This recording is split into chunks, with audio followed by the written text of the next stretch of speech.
Olha, tem se falado muito por aí sobre novos remédios para perda de peso, não é? É quase impossível não ver uma notícia sobre o assunto.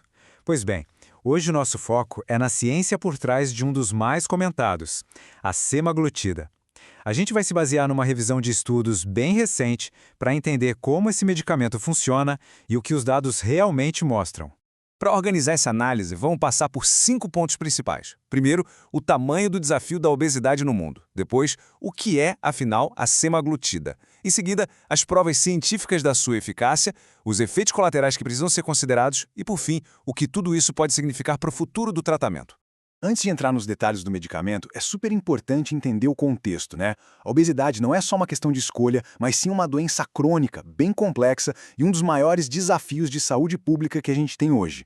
E para ter uma ideia do tamanho disso, a pesquisa que serve de base para a nossa conversa aponta que a obesidade já afeta mais de 1 bilhão de pessoas no mundo. É um número gigantesco que, por si só, já mostra como é urgente encontrar tratamentos que funcionem.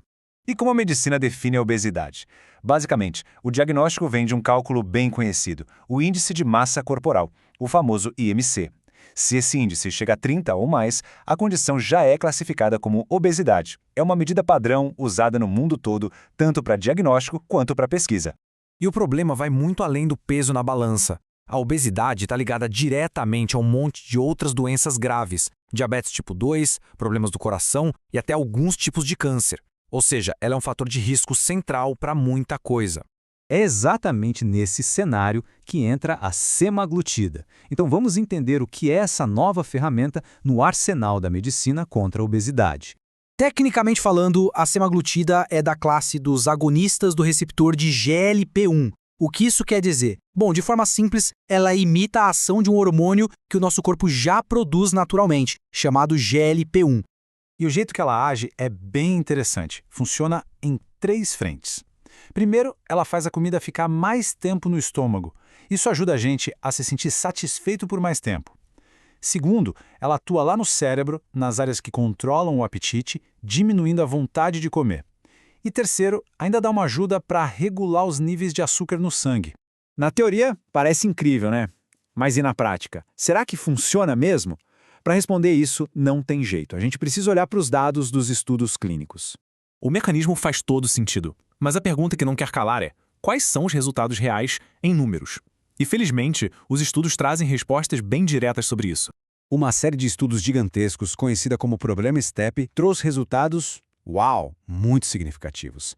Depois de 68 semanas de tratamento, os participantes tiveram uma perda de peso média que ficou entre 14,9% e 17,4%. São números realmente impressionantes para a área de tratamento da obesidade. Só para colocar em perspectiva, uma perda de peso média de mais de 17% era algo que, até pouco tempo atrás, a gente via principalmente em quem fazia cirurgia bariátrica. Isso mostra o poder que essa nova classe de medicamentos pode ter. E aqui tem um ponto fundamental. Esses resultados não aparecem da noite para o dia. A pesquisa deixa bem claro que para chegar nesse nível de eficácia, o tratamento precisa ser contínuo e de longo prazo, durando pelo menos entre 56 e 68 semanas, como foi feito nos estudos.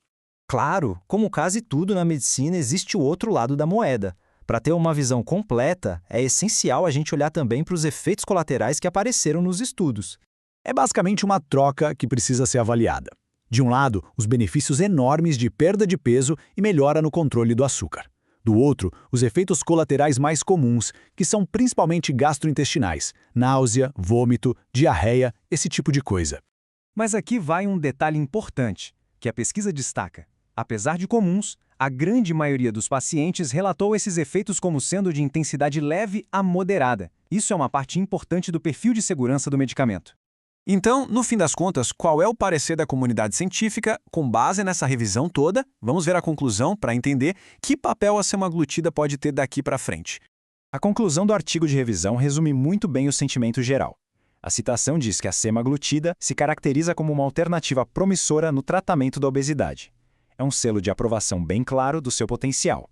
Mas isso é típico da ciência, o trabalho nunca para. Mesmo com resultados tão bons, a revisão termina dizendo que ainda precisamos de mais pesquisas, sabe? Para responder perguntas sobre o uso a longuíssimo prazo e em diferentes tipos de pacientes. E isso deixa a gente com uma reflexão final. A semaglutida é, sem dúvida nenhuma, uma ferramenta poderosa.